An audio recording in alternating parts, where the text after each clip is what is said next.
The song is always stuck in my head. Welcome back to Bizarre Podcast Dogs Must Die. I'm Grant. You can call him Chip. And today we are talking about episodes 7 through 9 of Stardust Crusaders. That song has also been getting stuck in my head a lot because of the credits.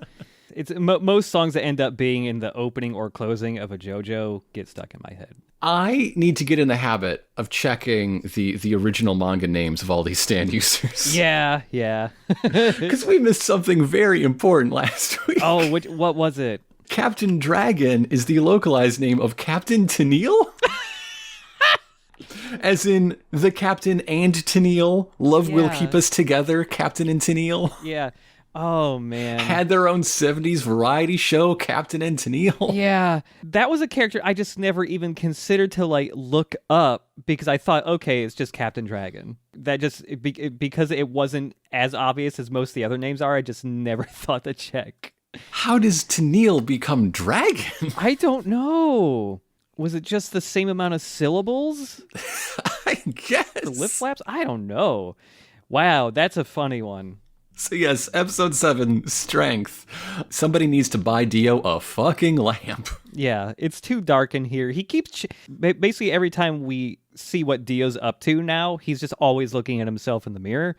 Mm-hmm. It's real fucking dark. But this is the first time we get, or the second time we get a good look at one of his lackeys here. The tiny little witch lady whose name is Enya. It's Enya. It's Enya. But they're talking about what's the talking about the meaning of life, essentially. Getting what you desire is what Enyaba thinks the meaning of life is. Dio wants absolute power, but he linking over to the last thing they were talking about previously, they're talking about fear again. Mm-hmm. This cold, contemplative Dio is very strange to me. He's changed a lot in the last 50 years. I mean, I guess when all you have for 100 years is just darkness and your own thoughts, maybe that changes you, but... He got steampunk eyes. Oh, yeah. We got an extreme zoom up onto his eyes, and you can literally see the gears turning in his head. He got steampunk eyes. Yeah, he's talking about... there's only one thing that he fears, and that is... not the Joestars themselves, but the way his destiny is intertwined with the Joestars, which is why he wants to kill him so bad. It's a very nuanced take, yeah. And Dio's like, yeah, maybe I should just kill them on my own. And Enya's like, no, don't do that. If you kill the JoJos, I will not have a job. I have to think about niche protection here. We need to stretch this out so I can get paid for longer. You are paying me, right? She just lists off all of the other stand users that are already sent on their way. So they sound pretty nasty. They got some of them scary names like Empress and Hanged Man. Watch out. Temperance. Ooh. But yeah, back to the boys. We left them off with being stranded in the ocean and being approached by a big spooky freighter that immediately looks super haunted. Mm-hmm. Mm-hmm. A gangway comes down to their little lifeboat, their rescue boat. JoJo is pretty worried that the boat has no visible sailors. Yeah. It seems weird. It's pretty weird. But Polnareff is just like, you know what? I don't give a fuck if there's 1,000 stand users on here. This is a boat and I want to be on it. Hell yeah. We'll just beat them up if they're here, okay? So they all go one by one until we've got JoJo, former JoJo, and the kid. And the kid trusts Joseph way more than she trusts Jotaro. Yeah, it's a good call. Good call. Yeah. Smart cookie. And then she sticks her tongue out at him. Yeah. And also just need to remind everybody that Joseph is still wearing his great Sailor Man outfit, his red and white striped sleeveless shirt. Yeah, they're all on this boat. like the crew from the boat they were on previously is still with them too, so they've all gotten up on the freighter as well. The ones that happen to survive. Yeah, including the guy who just is wearing a tiny hat perched on top of his hair. Oh, right, that tiny little Love that guy. Yeah. Yeah, they start searching this freighter. They get up to the captain's room, and all the instruments are working fine, but still just no trace of anybody on this freighter. Mm-hmm. It is a ship-shaped ship, but not a single soul aboard, except an orangutan that the kid finds locked in a cage. An orangutan that looks, to me, incredibly like one of the Thundercats. Yeah. Got a panthro-ass ape over here. This orangutan has, like, people eyes. He's got, like, normal anime people eyes. Mm-hmm. He's immediately very strange looking. And everyone's just like, huh. All right, well, back to looking for people. They just leave this orangutan in a cage. So, yeah, they get back out, and some of the other crew members are checking out, like, different things on the deck, and Joseph looks way up above one of the sailors here and goes, "Oh, fuck, watch out." And then a cargo hook goes through that sailor's face. Yeah, just out of nowhere. It's super gruesome. It's really real gruesome. Bad. It's so bad that JoJo covers the kid's eyes as she screams. Yeah. Also, like, from the very first episode, it is established that Jotaro is just a super tough dude. But where did Jotaro get his ability to steel himself against seeing extremely grisly, brutal murders? Because, like, that's life in the 80s, good. Baby. Yeah, I guess so, huh? But yeah, that dude's fucking impaled through the face. So there's clearly some mischief afoot. There must be a stand user somewhere around here, although no one can see a stand. It's very unusual. So Joseph leaps into leadership and just starts assuming a sort of commander role and putting everybody to work. Yeah. It's like, don't touch any machinery, don't even look at it, keep your eyes closed. I'll just go chill out in a cabin, just stay in one place. They also send the kid to go stay with the sailors so that she's further away from all the dudes who have targets on their heads. Yeah, and anybody here who ain't got a stand, go find a broom closet somewhere and stick in it. Don't leave, don't breathe. Yeah. So Kakyoin sends out Hierophant Green in order to do a thorough inspection, inch by inch of this entire ship. And I love the sound effect. It's like little cyber chittering it makes as it slides across the deck. For a stand that, like, the first time you see it when Kakyoin's being controlled and stuff, Hierophant Green isn't, like, a cool stand. But then, like, the further in, it's just a lot of sound design with him, I think, that makes him sound pretty cool. Yeah. Also, just making him, like, the reconnaissance stand is neat. Mm-hmm. But yeah, the kid goes off to... By the way, they still haven't said her name at this point. You do find out her name, which is just not yet. But she's going to go stay with the other sailors, and she walks through the room that the orangutan is hanging out in. Mm-hmm. Thinking about how the crew is super jinxed, and she's better off far, far away from them. Fair. Yeah. So she gets close to this orangutan, and he's, like, rattling the bars, and then sticks his hand out from between the bars and points and taps on the padlock that's keeping him in, like, hey. Let me out. Come Open on. the cage. Come on. And then it gives her an apple? Yeah. And it turns out she is some sort of apple detective because she, like, Sherlock Holmes the fuck out of this apple. The orangutan gives her half of an apple. Yes. That she can tell that it's been freshly cut. Because it hasn't oxidized yet. Yeah, it hasn't gotten brown at all, so... And she's like, wow, this monkey's so smart. It can even smoke. Like, come on, how smart is the monkey really? Like, the science was in at this point. Come on, monkey truth. Yeah. So yeah, he does light his own cigarette and stuff, and then blows the match out, and then reaches underneath some junk in the corner and pulls out a Playboy. I was expecting maybe a saxophone. He plays a blues solo. But no, it is a Playboy. As she is stunned and a little perturbed, so somebody comes in and shoos her away. Like, come on, let the ape be horny in peace. Come on. Yeah, leave him alone. Let him smoke and read his Playboy. So she moves on and encounters the showers in the crew quarters, and finally someone is thinking of hygiene. Yeah, finally. I bet Kakyoin and Oddval are the only ones that don't absolutely reek. Yeah, both Jotaro and Kakyoin like have already insisted that like, hey, we're gonna keep wearing our school uniforms. But I think the difference here is that Jotaro's been wearing the same school uniform for 3 weeks. Kakyoin invented Febreze. He's doing okay. Yeah. Hierophant green just smells really nice naturally, so he just rubs that over his clothes and it's good to go. Hierophant green kind of looks like a CGI deodorant mascot. Yeah, he feels like a cousin of like the Schick Hydrobot or whatever that was. Now that's a stan, the Schick Hydrobot. Hell yes. Oh man, some time has passed. The sun is setting, and Kakyoin has called Hierophant Green back, and he says like, I found jack shit. There's nothing on this freighter, just an orangutan. That's it. But yeah, the kid goes to take a shower. We get some child butt. I don't need to see child butt. No, thank you. We don't need the child butt. Like, this episode is full of child butt from here on out. There's too much child butt in this. Like, if you want to have like the classic horror movie danger thing of like somebody being vulnerable in the shower while somebody could potentially attack them, fine, but just don't show the child butt. Shoulder up. Silhouettes, I don't know. Or when she gets a towel later, have her entirely wrapped in it. Yeah, she puts a towel on a little bit, but her ass is fully exposed all the time. God damn it, she's like 12. Fuck off with this. It's so needless. It really strange. Is. And why is she drawn like she's 19 from the neck down? I don't know. It's so weird. I hate it. It's so weird and bad.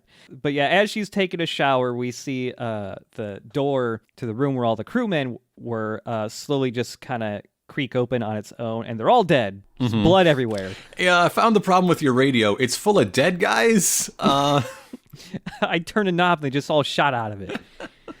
Yeah, she's taking the shower. A silhouette behind the curtains appears, and the curtains get drawn Please open. let this ape only be thinking of murder, please. Yeah, come on. Yeah, the orangutan is there. We get the most useless info card ever. Stand user, ? We don't even know what we don't know. Like, even the silhouette is a big question mark. Yeah. It's just a placeholder. Yeah, Jotaro has noticed the orangutan is gone, and he's just very suspiciously... He's just eyeing the playboy. It will take all of JoJo's mental acuity to determine what an empty cage means. Yeah, the orangutan is going to... I'm going to pretend just murder the child. Yeah, like we're getting all these slow panning shots to build tension, but that's not the only thing communicated when you are slowly panning over a nude child. Please stop it. Stop it. But thankfully Jotaro is here to immediately punch the orangutan square in the fucking face. or doesn't even punch him. He fucking clocks him over the head with the like really heavy padlock. And the dub line is actually much better than the sub line on this. It's "Take your lock, you stinking ape." Oh man, because it's incredibly disrespectful and does suggest that JoJo's watched Planet of the Apes. Oh, that's good. I watched the sub this time around, so I didn't notice that. Both at the same time, baby. You got to compare and contrast. Even after he is, clocked this orangutan over the head twice now, it's still good to fight. It's got that ape strength. It's ape strong. It's got ape strength. So yeah, when he knocks the orangutan over the second time, it grabs onto Jotaro's coat, and he thinks this ape is no ordinary ape. And as the orangutan lifts himself up to go kick him over the head, Jotaro blocks that with Star Platinum, and then a ceiling fan in the room just dislodges from the ceiling and just flies at Jotaro and just embeds itself in his shoulder. So now he stops and he thinks a minute. Wait a minute. You ever have to figure out a mystery while a steel propeller is inches deep in your shoulder? It's not easy. He's thinking okay, where's the stand? I can't see it. And he reaches to go pull the ceiling fan out of his shoulder, and then one of the arms of the fan bends like it's a living arm and slaps his hand away, and then punches Jotaro down a hallway, like down an entire hallway, down the length of this cargo freighter. Yeah. Clearly a glancing blow. As he is flying, this ape is jumping towards him. A window by Jotaro just suddenly explodes on its own. There's a really cool thing he does where Star Platinum, it's the best thing I love it. Yeah, as all these shards of glass are flying towards him, Star Platinum catches every shard of glass in between all of its fingers, and then uses that as like glass knuckles to punch. It's so good. It's so cool. It's really cool. But it doesn't work because the ape just sort of fades through a wall and disappears. Oh, man. This is like the first stand fight where it starts to feel more like what most stands in JoJo are, where it's never just like, I have a stand that punches good. It's just like, what in the fuck is this? So yeah, everybody knows there's a stand. No one knows what the stand is or where it is. We're guessing by now that the ape is the stand user probably, but what is the stand it is using? Yeah. So my thought is, ask the kid. People who can't use stands cannot see stands. Just like start playing I Spy with the child, and then you'll. That's a good idea, actually. But meanwhile, the deck has become quicksand. Yeah, the rest of the crew, all the boys, they're just sinking into the ship. They can't move. And this is when they determine that the entire ship is the stand. Yep. And that my idea would not work in this case, because this is a special stand that is so big and so powerful that it becomes visible to even those who do not have stands. Yep. Yeah, this is the not super common, but frequent enough that there are stands. But it seems like a good idea. Like, I'm still proud of myself a little bit. There is a fight in a later part of JoJo that kind of uses that idea. So yeah. Okay. Yeah, it's a fun fight. So the ape comes back and he's dressed like L. Ron Hubbard for some reason. Yep. He's got a coat and a hat and a little curvy pipe. And he shows off his synonym dictionary to name his stand strength. Yes. And then a whole lot of other words that also mean strength. Intensity, firmness. Also got a Rubik's Cube, just to prove, like, yes, I am very smart. Oh, yeah, he's super... It's a Rubik's Cube with, like, bananas and apples and other fruits on it. But yeah, Jotaro has been restrained. A whole bunch of metalwork and pipes have phased through the wall and chained him to the wall. Him and Star Platinum both. Yeah. Now, just as a tarot note, in some decks, the strength card is called Fortitude, and in others, Lust. Whoa. Okay. Whoa. I guess that works for him. Mm-hmm. I wish it didn't. Yeah, I wish it didn't. Jotaro's trying to figure out, because all he's seeing is that a bunch of different parts of the ship and other objects are just being manipulated by this ape. So he's trying to figure out what he can and cannot manipulate. Mm-hmm. And so while still restrained, he's able to use two of his fingers to just rip one of the buttons off of his school jacket, and he just tosses it at the back of the ape's head. But during this, the ape is gloating, bragging, doing the evil stand user monologue as his tradition. In grunts. He's just grunting a lot. But the narrator, luckily, can speak ape-ish.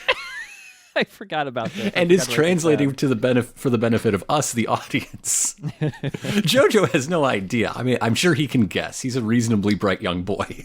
Yeah. This episode's so dumb. This episode is great and awful in equal measure. Like this. Yeah.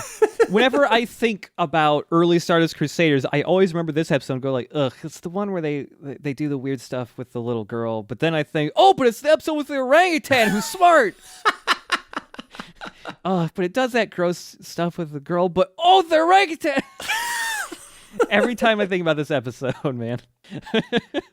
This one should have been called Temperance. That's about balance and shit. Like, come on. Mm-hmm. But yeah, if the entire battlefield is the enemy, he can only rely on what he brought with him, including the buttons and medallions on his uniform. Yeah, he's got so many little rip-offable accessories that potentially become bullets. So, knowing that his enemy, the ape named Forever, this never comes up in dialogue, Right, yeah. Like I said, I've made a point to look up these stand users. Apparently, it is supposed to be a reference to Wu-Tang Forever. Huh, okay. I don't know if that comes from an interview or something. It's not like the concept of forever is exclusive to Wu-Tang. Yeah. It's been in a lot of music over the years. But I do like that, yeah, of all of the first hip-hop things to appear in JoJo, that album's a pretty good one to go with. Yeah, man. Yeah, it takes a little bit before more hip-hop stuff starts coming up in the JoJo, so I guess this is the first one, huh? I never realized. I know what you're thinking. Wu-Tang Forever was released in 1997, years after this chapter was written. True, but apparently the ape was nameless until he was used as a character in a video game in 1998. The name Forever was then adopted for later retellings like this anime, so this is the first hip-hop reference in JoJo's story order, if not the first one Araki put in. Self-correction complete. Yeah, so JoJo has flicked this button off his coat, bopped the orangutan in the back of the head, and that just really it doesn't hurt him, of course, but it just really pisses him off, and he baits him into stretchy finger range, essentially. Yeah, into stretchy finger range. So this is the second and last time, I believe, we'll be seeing Starfinger. It's used a little better here, I guess. But yeah, now that the ape is in Starfinger range, he uses the stretchy fingers to hit the button that the ape is holding in one of his hands and launching it at high speed straight through his brain. Yeah, he gives him the old father sticks. And the orangutan immediately starts like erupting blood from his eyeballs and writhing around in pain. Not dead though. This loss of focus, this loss of concentration is all that JoJo and Star Platinum need to break out of their bonds. Yeah. The ape, apparently named Forever, sees that the jig is up, and he tries to surrender by showing his belly. And JoJo's like, "I've heard of animals. I know what that means." I ain't falling for it. If you want to live like a man, you'll be punished by him like a man. And that means 1,000 deadly punches. Yeah. So, yeah, the ape is dead, which means that the stand is dead. The stand is the boat they're on, so it's time to beat feet and get out of Dodge. Yep. Yeah, they immediately get back on a lifeboat. They were rescued for about 3 hours. Yeah. You see the stand itself just like disintegrate and like crumble and shrink in size until all that's left over is just a really small lifeboat. I don't know if that has to be used to like put the stand on to actually turn into a freighter or what. So the only survivors are Merry Band of Five and their child mascot. Every Speedwagon sailor is dead. Between this boat and the previous boat, none of them have survived. The Speedwagon Foundation researches a ton of stuff. They must be researching stands, especially since, Joseph and Avdol are associated with them. Do people who work for the Speedwagon Foundation know that it's an extremely lethal job? They do think it's a little strange that the only benefit the job doesn't offer is life insurance.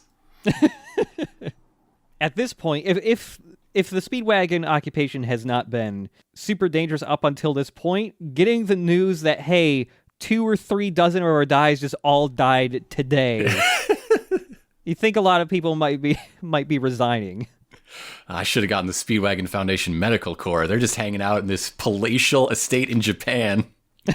Seems pretty cool. They got their own private library, a tea ceremony room. Yeah. So yeah, they are stranded on their boat again. They've got 46 days left now. Everyone's very serious about what this means for their journey, how close they all were to death, except Polnareff, who just wants to share his gum. Oh, right. At least he's not being selfish with the gum. I don't know. So we go back to Dio and Anyaba. She's reporting that, like, hey, Strength got killed. How does she know? I don't know. I mean, she is like a witchy-looking figure. Maybe she can do like some divination or fortune-telling or something. Somebody's out there with a satellite phone reporting back.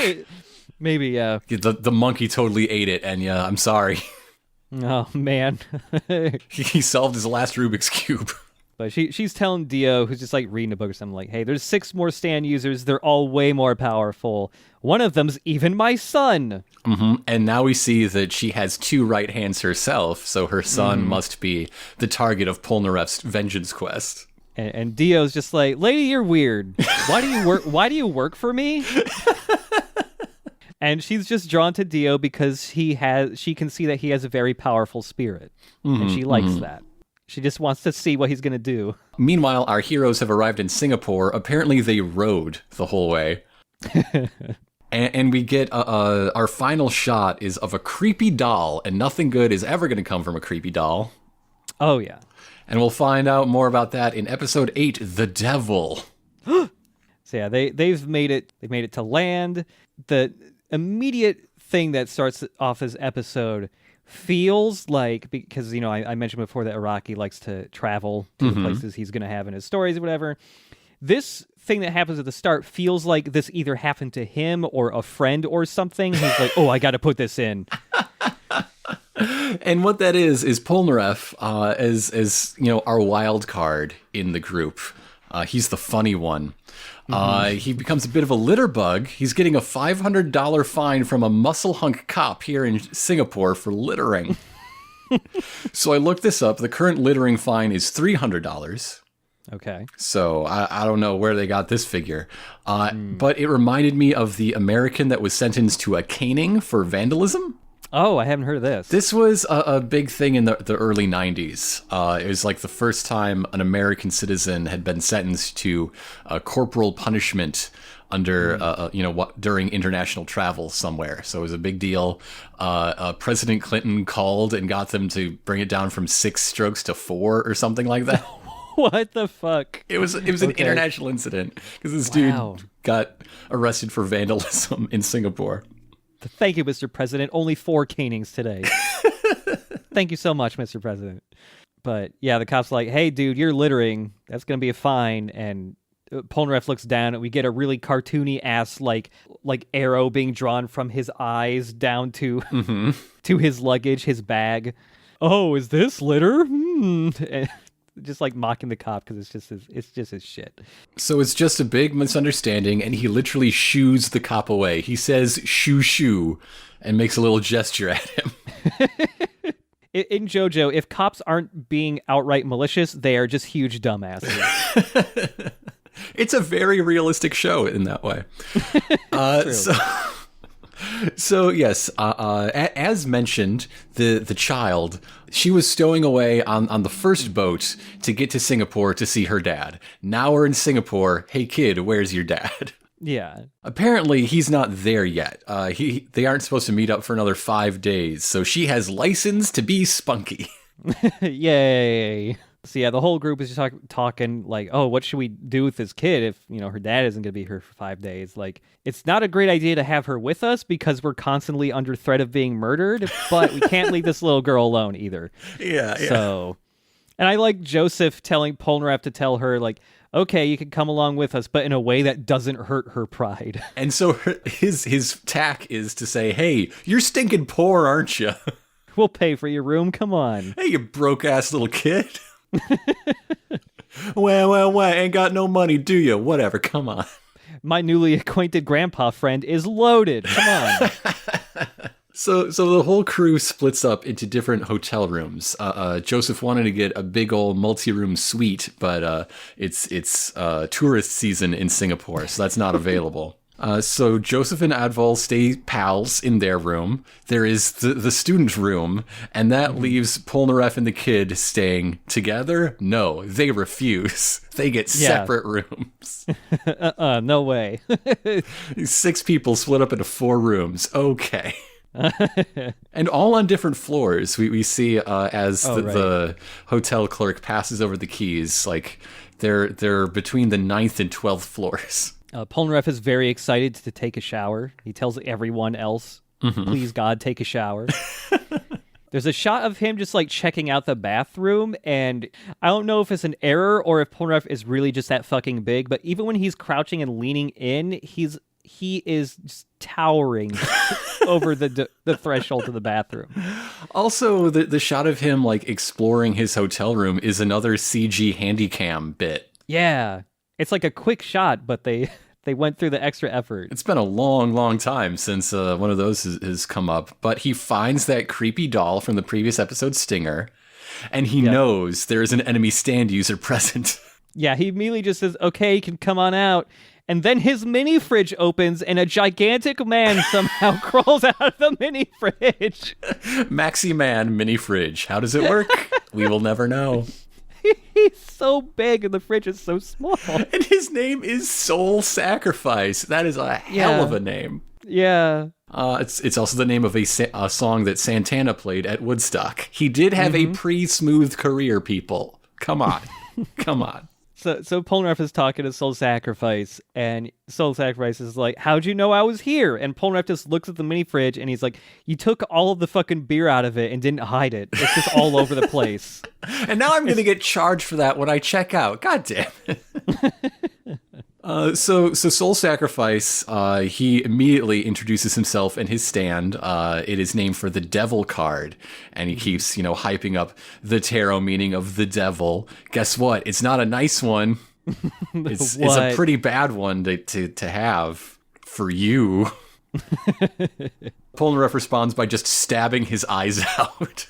Yeah, stabs he stabs one of his eyes out. He stabs clean through his tongue. Oh, this guy immediately gets fucked up. Silver Chariot does the stabbing specifically, but yeah, still, it's just like instantly. I just really want to take the shower, guy. Can I kill you now? Okay. Yeah. Okay. Cool. It's a pretty good opening move, plucking out your opponent's eyes and tongue. Yeah. So he's screaming in pain, and both his blood and this ominous shadow fall upon the weirdo, creepy doll. Ooh. And Soul Sacrifice is just constantly, he's smiling the whole time, but he's just stumbling around, being a freak, just constantly screaming, like, fuck, this hurts! Ah! And, like, backing up, pointing his finger at Polnareff, just repeating, like, curse you over and over until he falls backwards over the balcony railing and he just vanishes. Yeah, there's no splat or anything, or even a guy running away. He's just gone. No trace of him whatsoever. Yeah. If I were a stand user, I would never try to kill someone until they described their whole deal. And it wouldn't have to take long. Enemy stand users love to describe their whole deal. You don't even have to get them on death's doorstep. They just are really excited to share the information. I mean, it only seems prudent. And this is when a whole chunk of Polnareff's ankle comes off, like a meat carving station at the OCB. Oh, it's nasty, yeah. It's nasty. Clean through his leather boot, flesh included, just falls clean off. So that's when Polnareff knows that something is up. Like, this fight is not over. This guy's out there. He's coming back. So he, rings up, room-to-room telephone, and Avdol's like, yeah, I know that guy. Yeah, I've heard of him. Dude, you're kind of fucked. I've heard of him, but nothing good. He's even seen him before, like just once, but he's seen him and everything. Also, there's a new wardrobe change for Joseph in the background during this, where he's wearing a blue and white striped shirt with a lovely pink jacket over it. Yeah, that's his Singapore digs. Yeah. I love that only Joseph has wardrobe changes. It keeps happening. Polnareff still has more phone calls to make, like to room service for some bandages. Hey, maybe you could get new lampshades too, or just a general cleaning service. Yeah, he tells room service just like, I hurt my foot. I need some bandages and like just some type of medicine, really, anything. And it's like, if room service comes in, they're going to see a massive amount of blood sprayed all over those lampshades. How do you hurt your ankle and then get the blood to spray over that? And while he's on the phone, there's a shot of the spooky evil puppet now being underneath the bed, and Polnareff notices it, and he pushes it out from underneath the bed with his foot, and he's just kind of looking at it while talking to people. He picks up the doll, he looks at it, he just puts it on the nightstand and doesn't do anything with the doll. So meanwhile, in the adult hotel room, Joseph is just like chilling with a coffee. Yeah. While he knows there is a dangerous madman out to kill everyone, he's just like, man, at least let me rest a bit. Come on. Yeah, like, for them knowing that Polnareff was already attacked, but Polnareff saying, like, yeah, I'm going to be up in a minute. Like, because the plan is everyone's going to get together in one room so that it's harder for this guy to pick them off one by one. And they can strategize, and yeah. Like, good idea, but they're also just like, yeah, let's just casually meet up in like 5 minutes, okay? And so, because anime time in JoJo is, 10 minutes can be 5 seconds if it needs to be. No one's in a rush. No. Polnareff says he's coming. We'll just stay here. We already got our coffee. So Avdol gives us the lowdown on soul sacrifice. Yeah. He's a hired killer. He works for the mafia and for governments and for all sorts of people. When he mentions these clients, there are like figures in the background that rise up, including literally Don Corleone. Wait, really? I never noticed that. Oh, shit. That's just the Godfather. I never really paid much attention to the figures appearing behind him. That's pretty good. That's pretty funny. But the way his powers work is he is an assassin powered by vengeance. You hurt him and he kills you. The more you hurt him, the more power his stand has to multiply and turn back on you fatally. Mm-hmm. So Polnareff is super fucked. Yeah, he just made a super powerful stand for himself to fight. And then Avdol says, right now, it's dangerous to leave Polnareff alone. And then Joseph's just like, Sip my coffee. He better get up here soon then. Yeah. He's not my grandson or even my grandson's friend. We just met this guy. Yeah. You ever notice that ever since we met Polnareff, boats keep sinking? What's up with that? Maybe we're better off without him. Maybe he just keeps accidentally poking holes in everything with Silver Chariot. Who knows? Polnareff needs to, leave to get to this meeting, so he goes to grab his hotel key. And wait, where's my hotel key? Uh-oh. He searches around, finds it under the bed. Not just under the bed, but under the very center of the bed. Yeah. And once again, if I had a stand... Yeah. I would use it to grab things that fell all the time. I would never bend over again in my life if I had a stand. Yeah, totally, man. Like, even if you got, like, Polnareff and Jotaro have, like, short-range stands, but they can still reach further than you can. They're next to you. They are next to you. Like, go get that for me, buddy. Come on. Stick your incredibly precise, fencing rapier through the hole, through the key ring. Yeah. And just bring me the key. If I had a stand, I would be using it to get stuff from the top shelf at the grocery store all the time. all the pasta and the noodles I want that are always on the top shelf can't reach. Not anymore, man. I got it. But this is, of course, a trap. And as he crawls under the bed to get his hotel room key, the creepy doll springs to life and uses what's available in any hotel room, the power cables to lamps. Yeah. To bind him hand and foot, tied to the bed above him, staring straight down into the carpet, with no leverage, no give. And then the creepy doll continues to use what's available in any given hotel room: shampoo and a bone saw. You never know where you're going to need a bone saw. Like, you open the little closet that's got the ironing board in it, and it's right next to it, the bone saw. So Polnareff gets shampoo to the eyes to further blind him, and then the bone saw cuts through the legs of the bed. So now Polnareff is supporting the weight of the bed. It is crushing down into his ribs, weighing him down into the floor. This is not going to be the weirdest thing room service has ever walked in on, I promise you. Fairly standard, like once a week, probably. But as that happens, like, ding dong, room service. A guy comes with like a little package of stuff for Polnareff. Polnareff is freaking out. He's screaming at this guy who, he can't see because he's trapped under the bed. So he's just hearing a voice screaming from somewhere in the room, "Get out of here, you'll be killed. Get the fuck out of here, you're gonna die." And then the puppet lands on top of the dude's head and with the bone saw just cleaves his face off of his head. It's incredibly gruesome.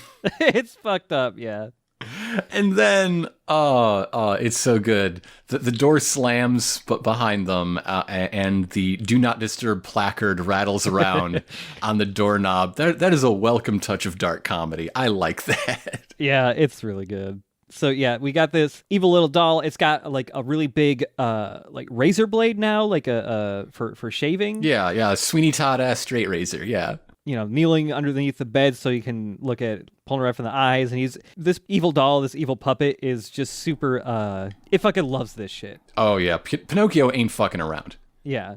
And, even though Polnareff is pinned underneath his bed, he can still fight because Silver Chariot can still move around. But the thing is, because Polnareff can't really see much of anything, Silver Chariot just kind of is swinging around just wherever. Yeah, he's just flailing. And this puppet is fast enough and small enough that you cannot stab wildly and expect to eventually hit it. Yeah. The doll also has another thing that you can find in just about any hotel room, a small spear. And yeah, it is continually stabbing through the bed to get to Polnareff's back. The halfway through the episode, little title card or whatever showing off the stand and stuff. So you actually don't see the actual stand much in this episode except for quick glances in this card. But the actual stand that is possessing the doll kind of looks like a weird like grasshopper bug man. Ooh. Sort of. He's got like antennae and stuff. So yeah, the little girl is like hanging out in her room. Jotaro and Kakyo ain't go to get her. Well, not to go get her, but they're just like, hey, don't leave the room. Yeah. Everyone's being very leisurely about this meeting. They really are. I don't think they like Polnareff. I don't think they're friends.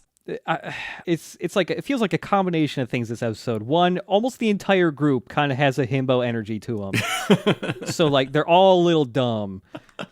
Two, I don't think maybe they just don't like Polnareff that much yet. Three, they've already killed so many stand users, maybe it's feeling routine to them already.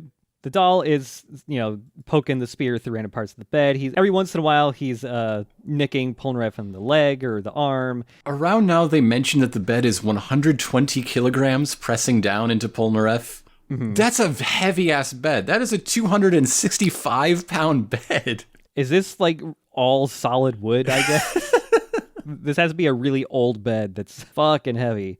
The puppet grabs 2 wine bottles and smashes them together so that they're all broken and sharp, and he's dual-wielding those and stabbing Silver Chariot in the legs and the arms and stuff with this. This doll is just an evil version of the kid. It's sassy. It's small. Oh, yeah. It loves stabbing. Oh, yeah. It's the kid's evil mirror.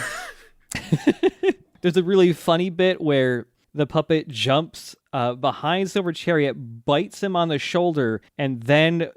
after getting a good solid bite on him, his head stays stationary, but his whole body just spins rapidly to make the bite worse or something. I don't know. It's really goofy.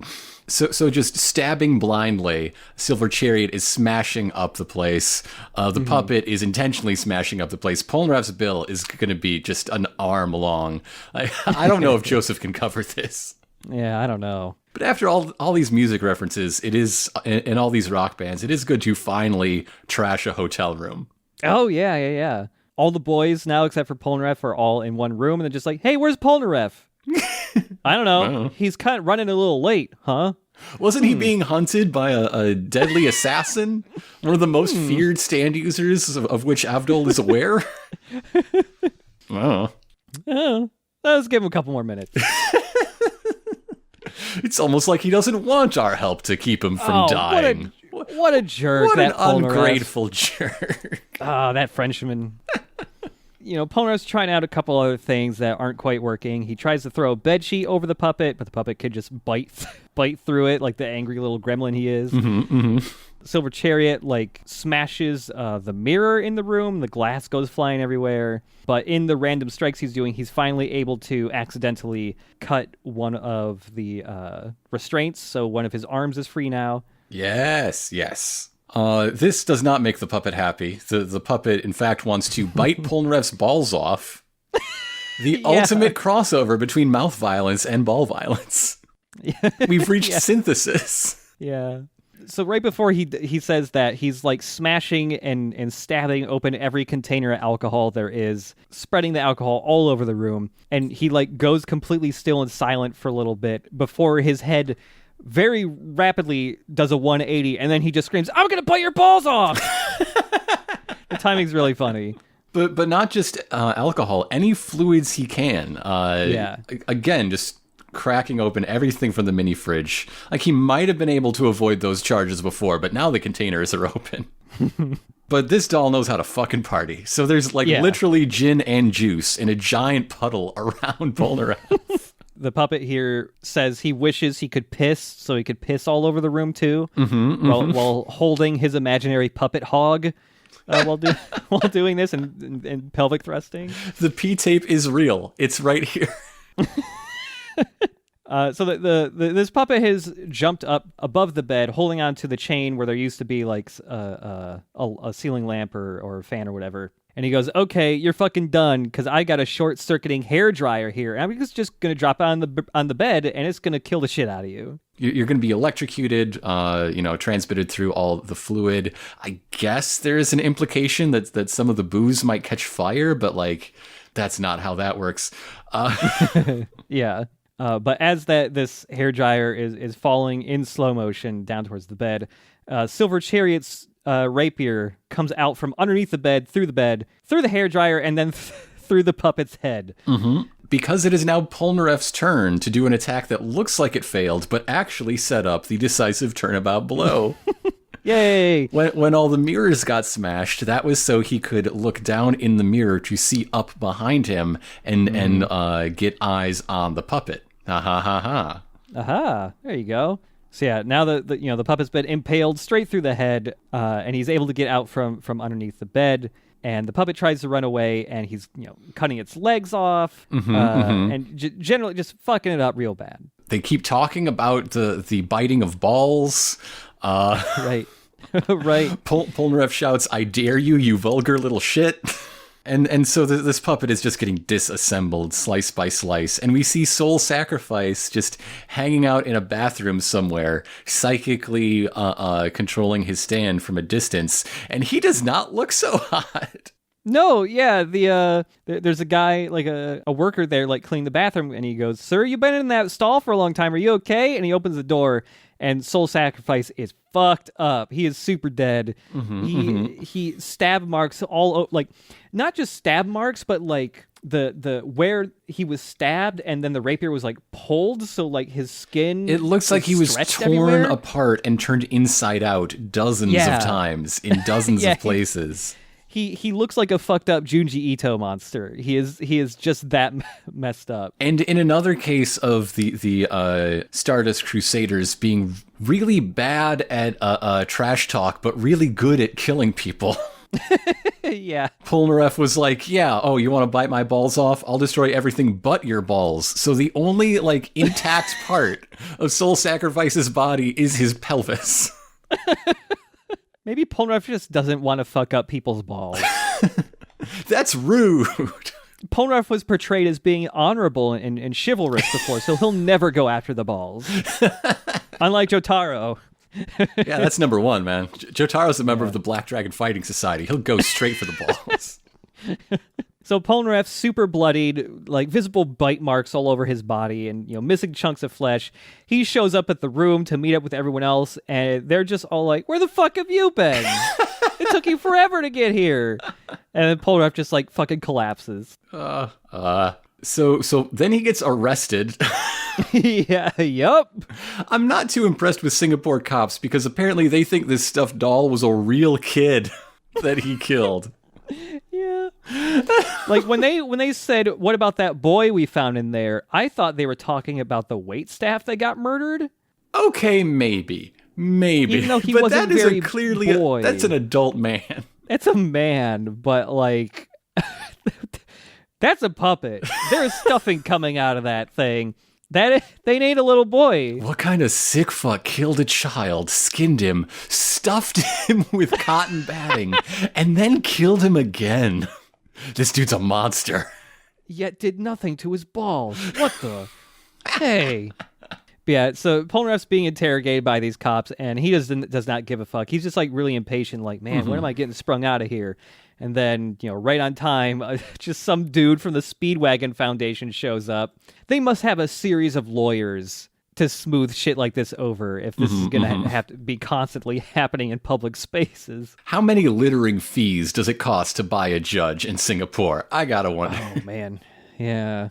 So yeah, Polnareff's getting sprung out from jail. Joseph and Avdol are talking about man, Like, we know that Dio's got stand users after us, but they're getting to us really quick. It must be because, just like with Hermit Purple, Dio's been spying on us with his own abilities. So Joseph reveals he has been practicing. He can use Hermit Purple in new ways, and he goes and grabs the TV to find the Dio channel. Yeah, I like this bit. It's cool. Hermit Purple, when doing spirit photography with the TV, it rapidly flips between channels in order to grab words from different channels to construct sentences. I'm very curious how this was done in the manga, because one of the things that it takes clips from is clearly Whoopi Goldberg on The View. Yeah. God, yeah. That did not exist back then. I'll have to check the manga to see what they use there, but eventually, through a lot of trial and error and a lot of like we build a message saying that like there's a traitor in their midst and they must beware of Kakyoin. But Kakyoin is such a nice boy. Oh, he's so nice. Maybe too nice. Maybe too nice. And then our final image is an ominous seaside walk with JoJo, Kakyoin, and the kid just hanging out by the beach. Oh, right. Right before that, too, like, after they're able to construct a message from the TV, Dio is also spying on them at the same time. And so they're actually able to see Dio in real time on the TV. And Dio talks to Joseph like, hey, I know you're fucking spying on me. And then the TV explodes. Yes. But yeah, that's episode 8. On to episode 9, Yellow Temperance. We get, once again, a previously on JoJo's Bizarre Adventure bumper to tell us about that message again. And then the kid runs to a drink stand staffed by a friend of Sonic the Hedgehog. Oh my god, he really looks like he's from Sonic X. JoJo orders chilled coconut juice for the crew because it is his turn to do some foodie tourism. Try something the locals like. And the kid tries to haggle. Yeah. She thinks they should only pay half price for these coconuts just cause she doesn't want to pay that much. But Kakyoin, her money. But Kakyoin covers the bill, so that's the end of that. Yeah. Or at least he would, but then his wallet gets snatched by a different friend of Sonic the Hedgehog. One who looks like he's been living rough for a few years. Yeah. It's been a long time since the Dreamcast days. He has not aged well. So yeah, Kakyoin sends out Hierophant Green to grab this guy who just snatched his wallet and trips him. And when Kakyoin catches up to this guy, he's got like a real weird look on his face, he's way more pissed. He looks kind of crazy. His eyes are in deep black shadow for several flashes. And he starts beating the shit out of this dude. Grabs him by the hair, kicks him or knees him in the face. And then he picks him up, puts him over his shoulders, and starts doing like a backbreaker wrestling move on him. And Kakyoin, completely unlike himself, has developed a serious case of the potty mouth. Oh, yeah, he's swearing all the time. He calls this guy, he says that this guy is worth about as much as a sewer cockroach's dick. Meanwhile, the little girl's just really impressed. Like, she's scared, but also impressed by the extremely good backbreaker Kakyoin. She knows her wrestling holds, yeah. Yeah. But JoJo is a little disturbed. He has to protect his persona in the boy band system. Yeah. There's only room for one bad boy around here. Hey, moving on to my turf. So he gets Kakyoin to drop the guy, and they're having a conversation, and you realize that this wallet snatcher is still quivering on the ground for minutes at a time. He needs serious help. Yeah. Kakyoin is just like, hey, that guy was a dickhead who like stole my wallet and stuff. He deserves to get beaten up, right, JoJo? And then he starts sipping from his coconut juice.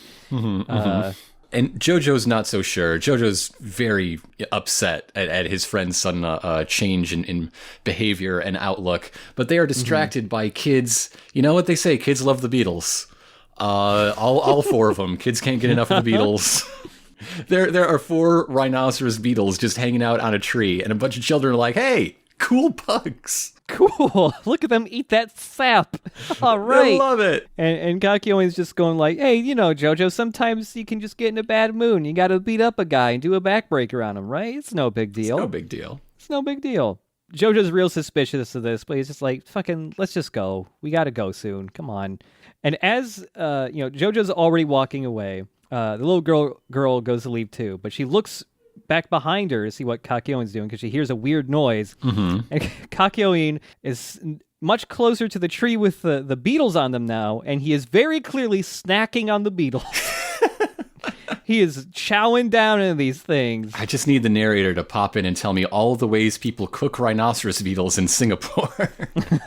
She tries to convince herself that, he must have been, I don't know, maybe it was coconut fiber or something. He couldn't just be eating these beetles, could he? And there's something just wrong about Kakyoin's face, and it's hard to put your finger on it. Like maybe his mouth is too wide or something. Yeah, he's very slightly just different and weird looking. And when she's saying like, that's just got to be a coconut fiber, right? He like just spits out an entire beetle leg, going like, that was just coconut, right? And with a really bizarre looking face, he just goes, yeah, I love coconuts. And then he grows slightly larger. He just expands a little bit. So we're all headed to this cable car to get to a train because no mode of transit will be left unused in this journey. Can't wait for the hot air balloon episode. It's going to be great. Oh, yeah. But on the way, they've gotten more snacks. Yay, they got ice cream now. Ice cream on the way. I like that JoJo is like a big tough boy, but he will absolutely eat some ice cream. Like he will have his sweets. He likes them. And then they do the thing. They do a famous thing, a gift thing. Yeah. That people love this thing. Yep, this is one of the real first like iconic JoJo moments that gets referenced a lot from this part. But yeah, Kakyoin goes up to JoJo. He hasn't even touched his ice cream yet, but there's a little cherry on top of it. And he goes, "Hey, can I have that cherry?" And as JoJo's like, "Yeah, you can have it," Kakyoin just fucking shoves JoJo so he falls over a railing and almost dies. The kid saves JoJo's life. Yeah, she grabs onto him here. And Kakyoin's just like, "Oops, my bad. I'm just kidding. No hard feelings. It's just a joke." And so he picks up the cherry off the floor, pops it in his mouth, and just like juggles. He does cherry juggling with his tongue. In the English dub, he's just saying lick, lick, lick, lick, lick, lick, lick, lick, lick, it's over and over. Very good. I love it. I think it's the Japanese dub is slightly funnier because he's not really saying lick. He's just saying like a sound effect. It's like, I guess it's supposed to be like roll, but it's like re-ro, but he's saying it really fucking fast in the Japanese dub. It's really funny. But yeah, he's just like juggling it with his tongue and licking it a whole bunch, and yeah, oops, it drops on the floor, and then he picks it back up, and he eats the cherry, and then grows 3 inches. He grows like 3 inches. So JoJo's back up on this balcony. He's got his feet beneath him, and then punches Kakyoin's damn jaw off. Yeah, he doesn't even use Star Platinum here. He just punches him with his own fist. Just punches his jaw. Like Kakyoin's jaw is just hanging by a thread, basically. And yeah, Jotaro has decided that Kakyoin must be possessed or something because he's just pissing him off a bunch. He like punches him into the cable car. Yeah. Because he was, right before punching him, was just like, "Hey, you get in that cable car and you just fucking leave. We don't want you around anymore." Kakyoin gets back up, says like, "Yeah, fucking dumb, not Kakyoin. Haven't you noticed I'm huge now?" And like once he's standing up, he's like 1.5 feet taller than JoJo. He is 9 feet tall. And then his face splits open. Yep. Because what we've been calling Kakyoin is not Kakyoin. It is a stand user who is enveloped by a gelatinous yellow stand, which is a shapeshifter in its own right and has taken the form of Kakyoin. So the man inside, the stand user inside, looks like if a Pillar Man were a hero. There's something about his face that is very Pillar Man-y to me. Yeah. And this guy is just a tall, buff dude, completely shirtless. Not even a mullet, like, he's got a lot of hair in the back. More than just what would classify as a mullet. He's got very lovely eyelashes. He's a pretty man. And he introduces this gelatinous stand which envelops him, Yellow Temperance. Temperance is the 14th card of the Major Arcana. It represents economy, moderation, frugality, management, and accommodation. And I don't think this one's a very good fit, honestly. Yeah, nah. However, the Temperance card art is always a woman pouring, water from one vessel to another, and I think that fits because this is a fluid stand. Yeah, that works at least. But yeah, JoJo goes to just like punch the guy really hard. Yeah, but that doesn't work because so the first time JoJo punched him when he was still disguised as Kakyoin, a little bit of the stand, like the Jello stand, separated from itself and just JoJo, glued you gotta itself stop punching stands. It goes bad for you every time. They're very sticky. They're very sticky sometimes. There's just a little glob of this yellow jello stuck to his finger, and it's slowly like eating away at his flesh because this stand can eat stuff. And whenever it eats stuff, it gets more powerful, which is why, he was eating the bugs, he was eating the cherry, and he grows bigger every time. It is a hungry stand. So JoJo and the stand user are in a cable car going away. The kid rushes to a payphone to call Joseph and try to explain what's happening. And I wonder, is that how I sound on this podcast? Maybe, yeah. Because it's making no sense to anybody. Mr. Kakyo's face split apart in half, and it wasn't Mr. Kakyo, and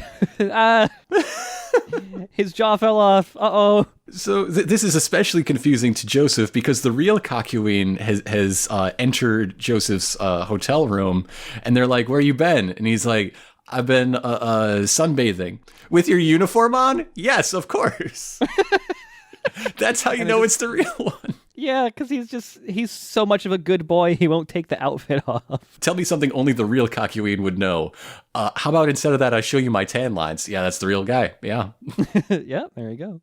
So JoJo is, at this point, just trying to figure out how to get the glob of stand on his finger off, so he just jumps out of the cable car onto one of the big support pillars in between the two sets of cable cars. He needs to get some distance between himself and Yellow Temperance. Yeah, he pulls out a lighter. He tries to burn the goop off, but that just makes it explode multiplies and expand. Yeah, it just grows more over his hand. He sees another cable car go by that's got a little kid inside eating like a ice pop. So he's like, I need to cool it. So he just jumps onto the cable car, tears the door off, goes, "Hey kid, give me that." Everybody in the gondola seems real chill about this. Surprisingly cool with these events. The little kid is far more upset about this man suddenly taking away his icicle, his popsicle. But the lady in there doesn't care. The dog in there doesn't care. The kid's dad doesn't care. He's fucking asleep. Yeah. He's asleep. He slept through that door being ripped off. But yeah, Jotaro rubs the popsicle all over it, but that just makes the goop grow spikes that burrow into his hand even deeper. And now he begins to consider cutting his own finger off. Yeah, and then the lady in this car goes like, "Hey man, I already said that my stand has no weaknesses," and this lady is just Yellow Temperance again. It's just the guy disguised as a different lady. But her legs. Her legs are not fully formed right now. They're turning into the Yellow Temperance goop again, but the goop is all over the dog. It's all over the dog named Pocky, and the little kid's dad they had to name the dog? They named the dog immediately, named Pocky, and the kid's dad is awake. He's like, "Uh-oh, what's this? What's this goop all over my dog? Hey, dog, get out of there!" And he yanks on the leash to get the dog out of there, but the dog is stuck in the goop, and so he just tears his dog's head off. Let's pour one out for Pocky. Dissolved by a stand in the shape of a rude lady who was squeezing her own chest a second ago. Yep. It's been a little bit since the dog death, but this marks and this is the worst one so far. This is the worst one. Manga Danny, sure, might be even worse, but the worst animated dog death. Because the dog looks terrified. It's really scared. And then it gets decapitated by its own owner trying to save it. Yeah. Yeah. It's horrifying. It's really fucked up, yeah.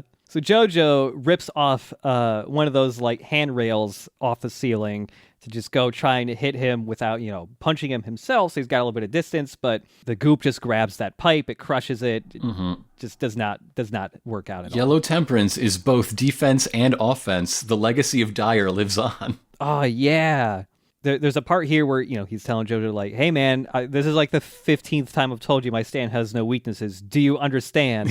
This bit's a little funnier in the Japanese version because they say in English, "Do you understand?" "Do you understand?" And it's pretty funny. But now the goop has expanded even more because it ate the dog, most of the dog at least, and all this stuff. The goop just makes me think of Winnie the Pooh getting all up in his honey. Oh, yeah, it looks like that. It's very yellow. It's very shiny. So the goop is all over the cable car now. It's like almost completely enveloped JoJo. So we reach a moment in JoJo's character journey that I've been waiting for since we met him. He begins to claim the legacy of the Joestars. He even calls himself a Joestar rather than a Kujo. Fuck you, Dad.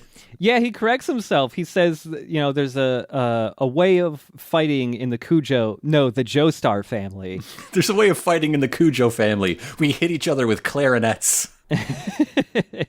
So yeah, the prodigal JoJo has returned as we're seeing, like, much like with the Mafia Man in the previous episode, but now it's Jonathan and young Joseph in JoJo's mind as he's talking about a special move to be unleashed. While we're seeing young Joseph in the corner, you know exactly what that special move is going to be. It's time to run. Mm-hmm. And he just punches a hole in the cable car, and he just falls through it along with the Yellow Temperance. Into the water below. And like as they're falling, like this guy is just like, I don't care, you're gonna die. My goop's all over you. Doesn't matter if we're in water. But yeah, as they fall in water, that gives Jotaro the chance to just put him in a fucking chokehold and just strangle him so he drowns. And he starts to drown, so he has to. That causes him to lose focus, and his stand like turns off. Yeah, he has to uncover his face so he can breathe. So the face is the big glowing weak point for Star Platinum to come in and fuck him up. This episode has had a lot of Jotaro himself doing the fighting part. Like once like this guy is exposed, he just uses Star Platinum to hold the guy, and then he punches him in the jaw himself. Yeah. He's also building up a habit of punching out the user and not going for the stand. I mean, it's a good it's the same thing as like fighting a mech. Just kill the pilot. Sometimes that's way easier. It turns out this pretty boy's got no nerve. Once his nose is broke, some of his teeth are gone. He keeps complaining that they're going to have to wire his jaw shut. He's ready to give up all the dirt he has. He's just going like, oh, geez, don't hit me. I'm just a little guy. I'm just a birthday boy. You wouldn't hit a birthday boy, would you? Oh, geez, I'm wearing glasses now. You wouldn't hit a guy wearing glasses. Oh, boy. Don't hit me again. I'll tell you anything. I don't know anything, but I'll tell you everything. He sure knows a lot for a guy who said he didn't know anything. Yeah. So we're basically done with dramatic irony now after JoJo puts the squeeze on him for a bit. JoJo now knows things that used to be audience only. Yeah, he gets the names of all the stand users coming after them still. He tells JoJo, and Yaba's son is among the stand users coming up. He's a man with two right hands. Hey, I heard that that's the guy Polnareff's looking for. He doesn't know how anybody's stands really work, though, because they all keep it secret from each other, because the element of surprise is like the biggest advantage you can have as a stand user.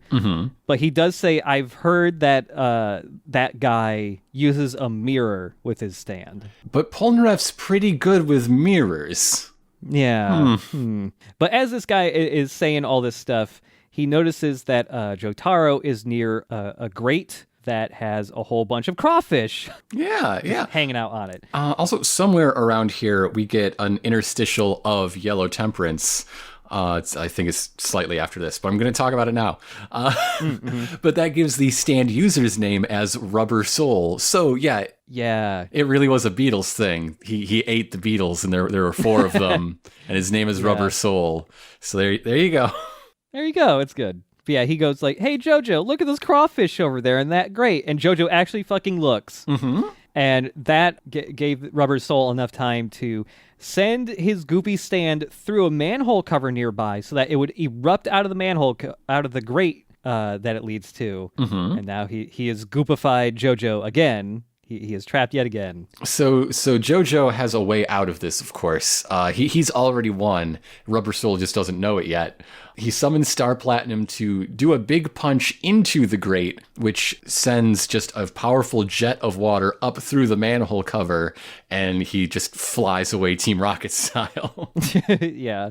Rubber Soul lands back in the water again, and he just immediately goes back to, oh, gee, you would hurt her birthday boy, would you? Like, again, immediately.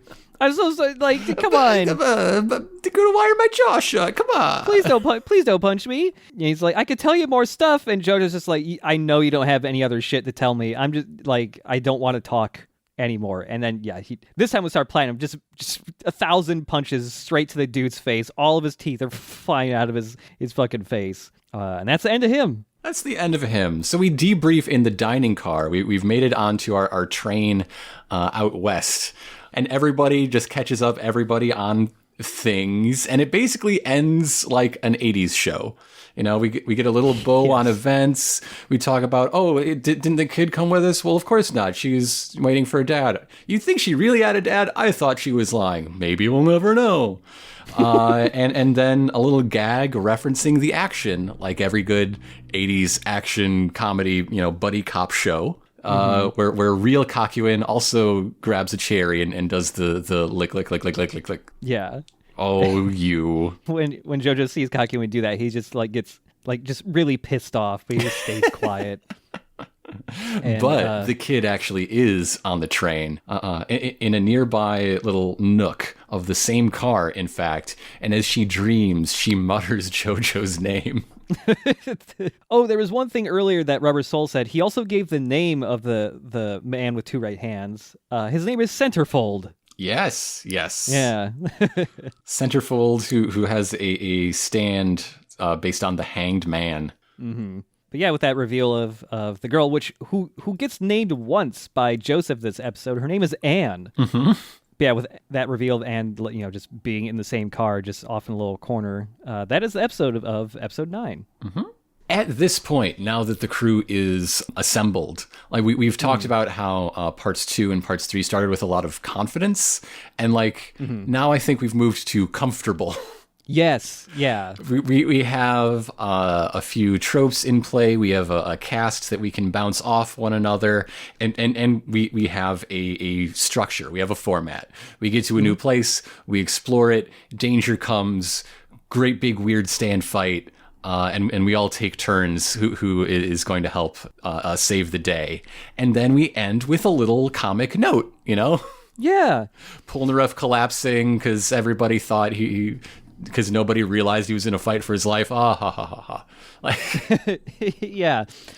This out of any JoJo part, this is the one that is I would describe the show as being cozy almost. Like this is a show where if you a year or two ago, Twitch streamed all of JoJo, just a big marathon over the course of a week or two. And there were some times late at night where I was in bed or something, but it wasn't quite time to go to sleep or something, where it's just hey, let's just pop up a random episode of JoJo when part 3 was happening. It's you could basically see almost any episode of that show, just out of order and still be happy watching that 22 minutes or whatever, because they're mostly self-contained.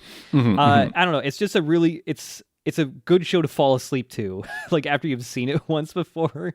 It feels like watching Adult Swim late at night or something, that show. But yeah, at this point, this is where everything really solidifies. Basically, everybody but Joseph has gotten a big fight to show off with. Yeah. And Joseph's kind of the special case because he's not really a fighting guy anymore.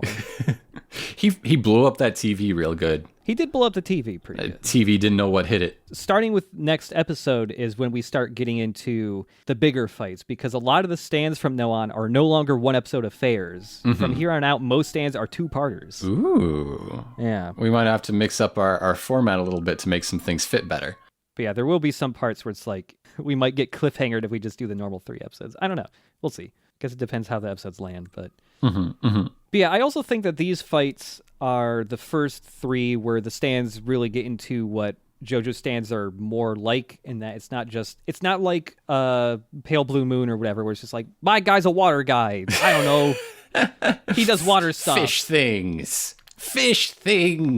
Yeah, now it's I'm a guy who has to get owned to make my stand stronger via vengeance, or I'm a guy who shapeshifts, and they're all a little more interesting than just fish stuff. Yeah, I don't know. I don't have too much else to say about these 3. I just like them. Yeah, they're fun episodes. Yeah, they're fun.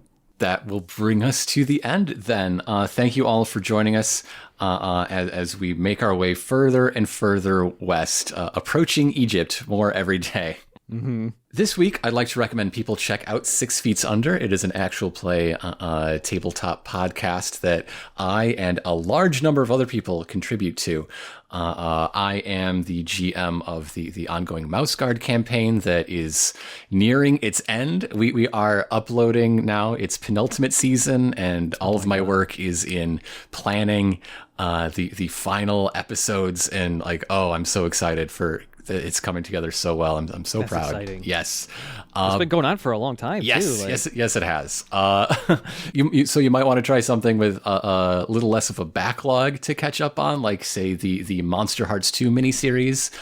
Devious Vacuum ran that one. She did a fantastic job. I think it's one of my favorite things I've made of all of the things I've made. Mm-hmm. That one was really, really fun. Or also, the other campaigns on there, past or present, like the Fellowship game or the Demon Blight game, which I love for the world building. Poor Weather is the DM for that one, and she has done amazing things, as she always does. But you can find all those things with helpful, listening guides and cast pages at 6feetsunder.com, SIXFEATSUNDER.com. Check it out. It's a lot of stuff. Like, it's a lot of stuff. If you've been needing like a new thing to have for a while, like, it's a lot. Mm-hmm. It's a lot of content, and it's a lot of kinds of stuff, actually. Yeah, it's a big variety too. Mm-hmm. But as for this show, I'd like to thank people for listening, for commenting, for sharing. If you enjoyed this episode or any of the previous ones, I guess, please tell somebody about it. That is how we grow and multiply and share. I'd like to thank the people who have left our first few reviews on Apple Podcasts.